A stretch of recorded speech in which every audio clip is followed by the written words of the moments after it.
Queridos amigos, continuamos con las excursiones a la región del pensamiento y de la mano de Federico Nietzsche. Hoy lo vamos a contemplar y vamos a contemplar un hundimiento, una enajenación triste y desoladora.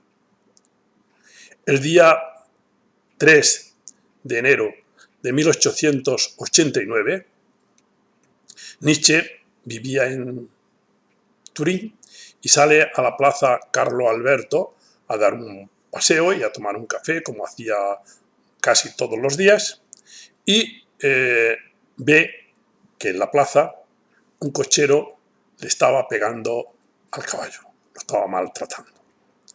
En ese momento, movido por un sentimiento de compasión, se lanza al caballo, empieza a abrazar al caballo y empieza a protegerlo e insultar, y empieza a insultar al cochero.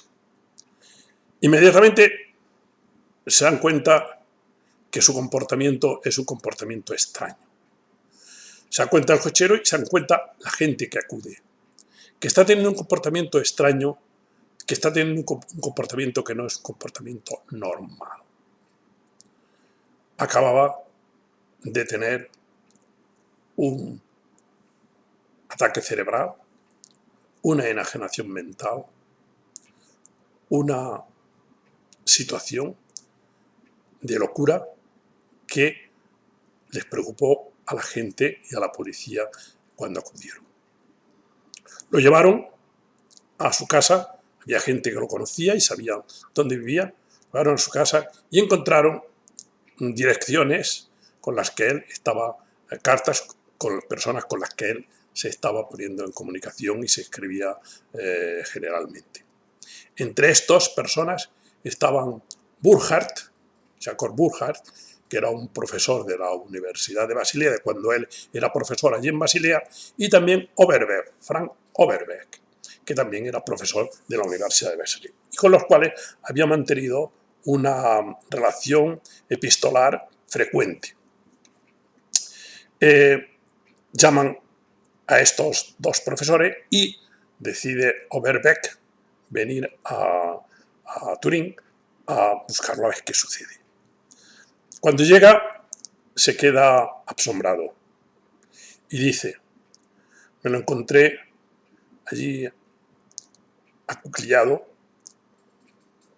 hundido, leyendo, y el maestro del lenguaje, el maestro del pensamiento, el maestro de las palabras clave, de las palabras exactas, era incapaz de expresar lo que le pasaba. Era incapaz de expresar quién era. Consigue llevárselo a Basilea. En Basilea lo internan en una clínica de trastornos nerviosos.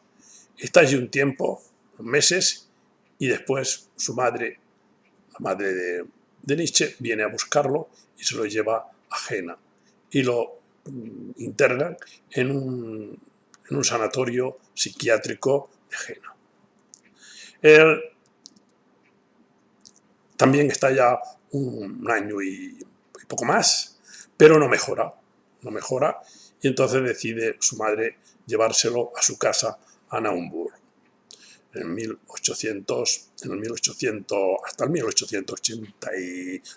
1897, que muere la madre.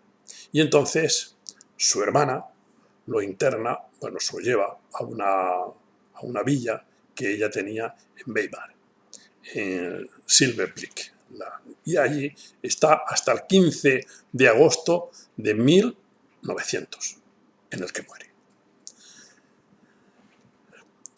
Mientras está en estos lugares, no se aclaran en realidad qué es lo que le sucede.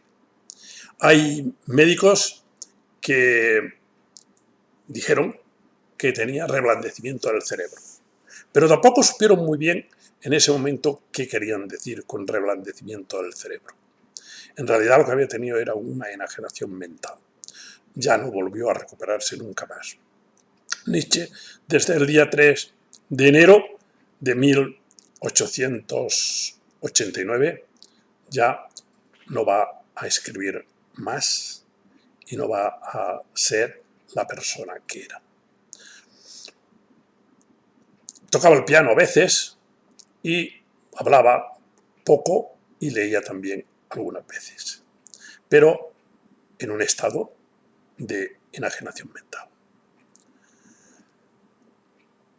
August Hornefer, que era un escritor, un político, especialista en masonería, porque fue un maestro de la masonería, se interesó por ver quién era en realidad Nietzsche. Se interesó por él y intentó visitarlo. Y nos dice lo siguiente: por supuesto que nosotros no lo conocimos cuando ya estaba enfermo, en el último estadio de su parálisis. No obstante, los momentos que transcurrieron en su presencia permanecen en los más valiosos recuerdos de nuestra vida.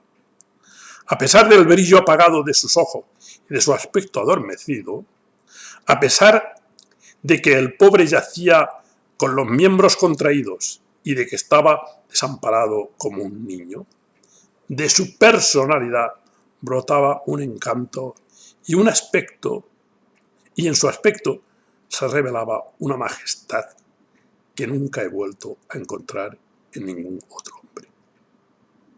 En su aspecto se revelaba una majestad que nunca he vuelto a encontrar en ningún otro hombre. Bien, ¿qué ha sucedido ya? ¿Qué ha sucedido? Pues en realidad es que no lo sabemos. No sabemos qué le ha sucedido y no lo supieron explicar. Su padre ya había muerto también por un problema del cerebro, por un ataque cerebral, había muerto muy joven. Se han dicho muchísimas teorías, se han dicho muchísimas cosas. Existen muchas teorías sobre esa enajenación mental de Nietzsche.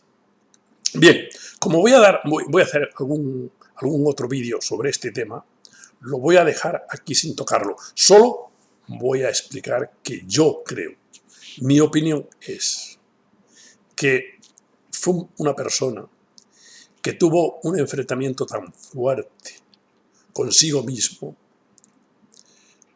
tuvo unas emociones tan extraordinarias consigo mismo, que yo creo que no existe ningún cuerpo humano todavía, no ha evolucionado materialmente al cuerpo humano lo suficiente como para soportar un espíritu de la categoría de la garra, de la fuerza de Nietzsche.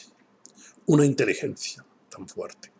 Cuando hay un conflicto con uno mismo, cuando hay esa tensión, se produce un no dormir, se produce, cuando uno tiene una emoción fuerte, se producen situaciones tensas en nuestro organismo, en nuestro cuerpo. Bien, Nietzsche, esa tensión era máxima. Una visión del mundo tan clara, tan potente, una visión de lo que sucedía, de la cultura tan clara, no podía, se enfrentaba y no podía soportar un cuerpo, una vivencia de este tipo. Bueno, evidentemente que seguro que hubo problemas de tipo fisiológico, seguro, de tipo biológico, pero que esa tensión es muy difícil que un cuerpo humano la mantenga y la sostenga, eso también es cierto. ¿Qué ha sucedido? Pues se han escrito tantas cosas y se ha trabajado tanto por conseguir saber qué sucedió en los años anteriores a el hundimiento de Nietzsche. ¿Qué sucedió? Pues que en los 2 últimos años de su vida lúcida Esos 2 últimos años, que fue en 1887-1888, Nietzsche ha escrito libros increíbles. Ha escrito 6 libros, por lo menos, un libro ya denso, que hizo otras muchas cosas, como fue escribir prólogos y como fue producir cartas y producir documentos escritos muy valiosos. Pero los libros que él construyó y escribió y publicó, bueno, no todos los publicó en vida, pero algunos ya los tenía los dejó ya preparados para publicarlo. Son Más allá del bien y del mal, La genealogía de la moral, que es un libro de una profundidad y de una perversidad increíble, porque entra hasta lo más profundo de nosotros para intentar descubrir la genealogía, el nacimiento de la moral, intentar descubrir qué es en realidad lo bueno y lo malo, qué es lo que se ha llamado bueno y malo, qué es lo que significa pecado y culpa dentro de nosotros y cuáles son los ideales ascéticos. Un libro de una claridad y de una profundidad que, desde luego, escribirlo así tiene que ser una mente muy clara, muy brillante. El crepúsculo de los ídolos, que escribió también en estos años. El crepúsculo de los ídolos, un libro también en el que él entra a tocar todos aquellos acontecimientos y todos aquellos aspectos culturales que pueden interesar, pero analizando con frases cortas, pero brillantísimas, autores como puede ser Goethe, o como puede ser Kant, o como puede ser Rousseau, etc. Y además convirtiéndose en una especie de persona que es diferente, que toca puntos diferentes, que va diciendo cosas que son muy distintas. Un intempestivo. Un capítulo grande, largo del crepúsculo de los ídolos es él como intempestivo moderno. Y efectivamente se enfrenta y dice verdades radicales que podrían efectivamente, si fuéramos capaces de entenderlas, podrían cambiar la historia y romper la historia. El caso Wagner, también con una brillantez increíble, viendo cuáles son las características fundamentales de un artista y esas características fundamentales del artista, cómo se va uno durmiendo y cómo se va uno cayendo en una decadencia muy profunda, con una especie de nihilismo que le procede de lo más interior de sí mismo. El Anticristo, que es un libro en el que él se enfrenta a toda nuestra cultura occidental, se enfrenta, intenta cambiarla, transformarla y descubre, abre los cadáveres que hay por allá y descubre todo lo que hay por allí dentro para limpiar, para esclarecer nuestra alma. Y Ecce Homo, que es otro libro durísimo, pero es un libro en el que él se retrata a sí mismo y se retrata de una manera muy engreída, dice mucha gente. ¿Por qué escribo tan buenos libros? ¿Por qué soy tan sabio? Pero bueno, ¿por qué no lo podía decir? Nietzsche era una persona convencida de que él estaba muy por encima de la media de los seres humanos, muy por encima. ¿Y por qué yo no puedo decirlo? ¿Por qué no lo puedo reconocer? Si es cierto y además nadie me lo reconoce. Bien, ¿qué sucede? Que en esa época ha escrito libros brillantes, libros que se enfrentan a situaciones, libros que se enfrentan a toda la realidad en la que él está viviendo. Y todo esto le ha llevado a unas tensiones muy fuertes consigo mismo. Una lucha enorme consigo mismo. Ha tenido que luchar porque esos pensamientos que le llegan de fuerzas poderosísimas, esa inspiración que le llega de fuerzas poderosísimas y que explican como él y que le dictan cómo él tiene que contemplar el mundo y cómo tiene que explicarlo. Y él es consecuente y sigue a esas fuerzas poderosísimas y sigue lo que él cree que en efecto es la verdad. La sigue, cueste lo que cueste. ¿Y qué es lo que le cuesta? Le costó pues prácticamente la vida, porque se ha enfrentado y ha seguido con esa consecuencia sin hincarse de rodillas ante nadie. Sí, ahora me acuerdo de una frase del Zaratustra. Yo, uno que se arrastra, jamás me arrastré ante los poderosos. Y si alguna vez mentí, mentí por amor. Por eso puedo dormir tranquilo incluso en las camas de invierno. Una persona que puede decir esto es una persona de una integridad increíble, pero una persona que ha sufrido mucho y tiene que sufrir mucho. En esa situación, en estos años, contemplamos, sobre todo por las cartas que escribió a sus amigos y por los documentos que se conservan, fue un hombre que jugó incluso a hacerse un bufón, a reírse de sí mismo, a reírse de todo. Entonces, por un lado, parece que se hace como redentor del mundo, como si fuera una persona importantísima, firma como Dionisos. Por otro lado, se ríe, se lo toma todo como un juego. Y a veces parece que juega y se ríe de todo lo que le está sucediendo, de sí mismo y de todo lo que le sucede. Pero en el fondo no deja de tener una inmensa soledad y una inmensa tristeza. Pero culpa suya, seguramente, pero culpa también de una humanidad no preparada, de una cultura no preparada, porque actualmente nos pasa igual, no hemos avanzado mucho. Bien, en realidad Nietzsche en estos años se va consumando con sus ideales.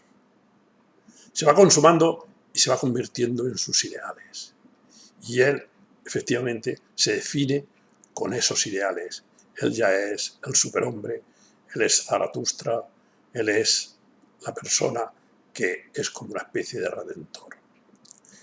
Examina con mucha profundidad y al mismo tiempo rompe. Ya no es solamente pensar, ya es actuar.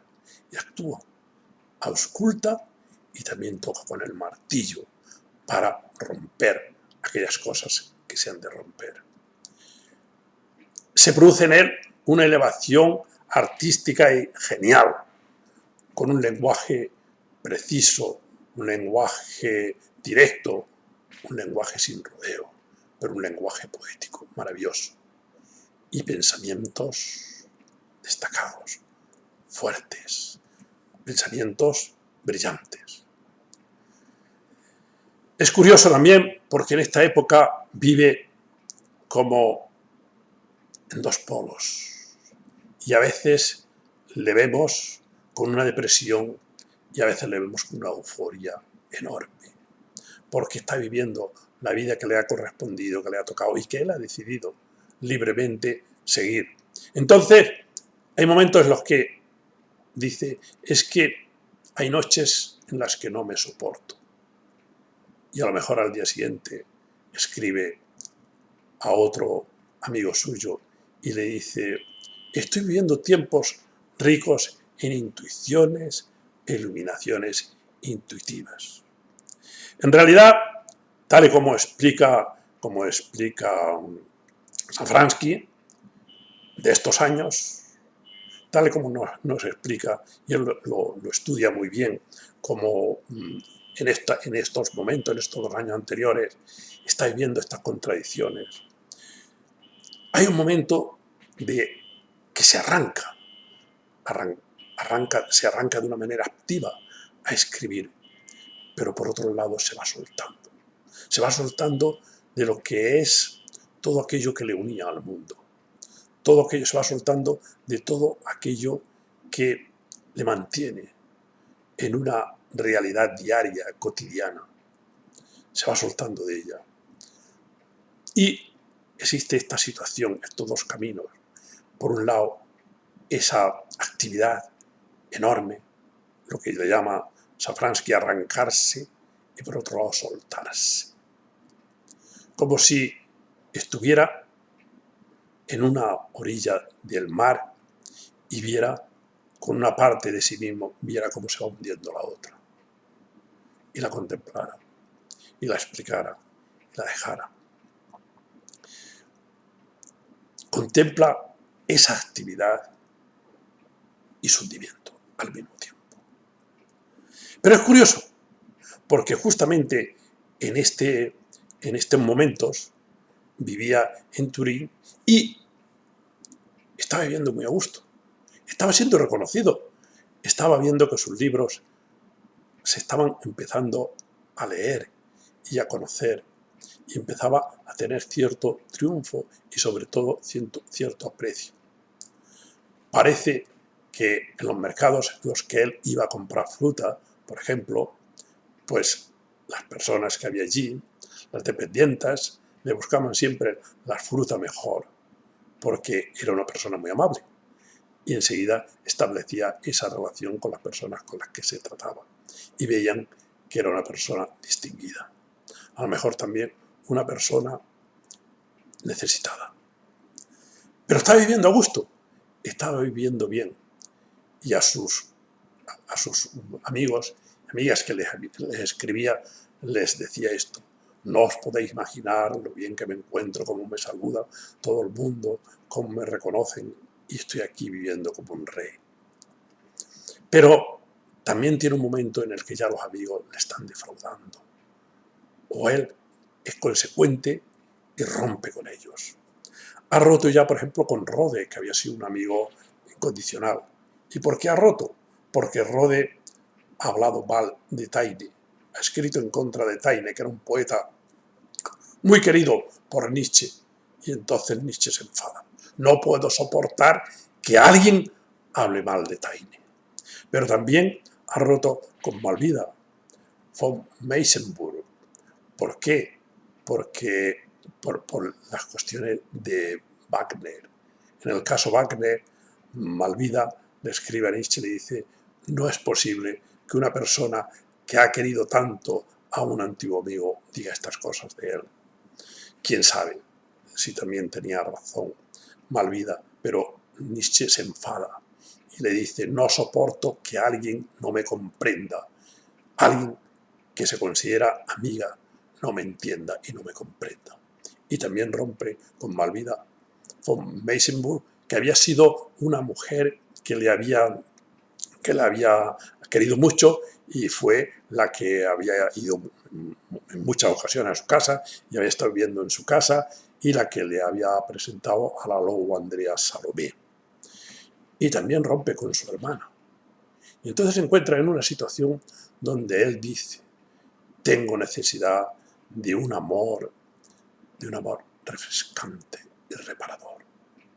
Ahí seguramente estaba su situación y ahí hubiera estado seguramente su salvación. El caso es que Nietzsche ha dejado de forma abrupta de escribir. Cuando uno va leyendo toda su biografía y llega a este momento en el que del hundimiento, no deja uno de sentir una cierta pena, una cierta angustia. Yo os puedo confesar que en alguna ocasión he estado a punto de llorar, porque era una persona tierna, tuvo que sufrir y soportar muchísimo y tuvo la desgracia de que la vida le hizo esta mala pasada.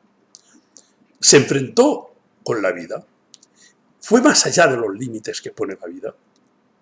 Alguna vez os he dicho que la vida no sabemos qué límites tiene. ¿Cuáles son los límites de la vida? ¿Hasta dónde podemos vivir? cómo podemos vivir, de qué manera podemos vivir, cómo nos podemos enfrentar a lo que la vida, quiero decir, nuestra, en la que hemos nacido, nuestras circunstancias nos obligan a seguirla. ¿Cuáles son esos límites? El caso es que él seguramente se enfrentó a la vida y se enfrentó de una manera muy seria. En tus ojos he mirado, oh vida. Y al mirar en aquellos ojos, la vida no ha soportado, quizás, que no cumpla con aquellos destinos que la vida nos propone a cada uno. Pero él seguía diciendo, queridos amigos, seguía diciendo, yo también lo digo, subamos por encima de nosotros, sigamos ascendiendo por encima de nosotros, aunque ya no haya escaleras. A lo mejor él efectivamente se cayó. Subió, porque es una frase suya. Tenemos que subir, aunque ya no haya escaleras. Seguir subiendo, aunque ya la montaña se haya acabado. Seguir elevándonos por encima de nosotros, aunque ya no haya escaleras. Nos vamos a caer, nos caeremos. Ya se lo había dicho el enano en la tercera parte de Así habló Zaratustra, que en la tercera parte de la visión y el enigma, cuando se enfrenta y habla con el enano, y se enfrenta al enano que lleva colgado dentro de sí mismo, lo lleva colgado en las espaldas, subiendo una montaña y no puede más, y se enfrenta al enano y le dice, todo el que sube tiene que descender, todo el que sube se va a caer. Tú, que te crees superior, tendrás que bajar y tendrás que descender. Bien, quizás sea el destino, pero no deja de ser un destino que nosotros tenemos que, creo, aprender lo positivo. Seguramente también tenemos que leer a Nietzsche, y cuando lo hayamos leído, hayamos pasado por él, y nos haya dado esa fuerza, esa garra y esa libertad, entonces podemos tirar la escalera y seguir subidos en ese lugar que Él nos ha proporcionado, que es el encuentro con nosotros mismos y que es la fuerza y que es el avance y que es la elevación. Bien, seguiremos. Gracias.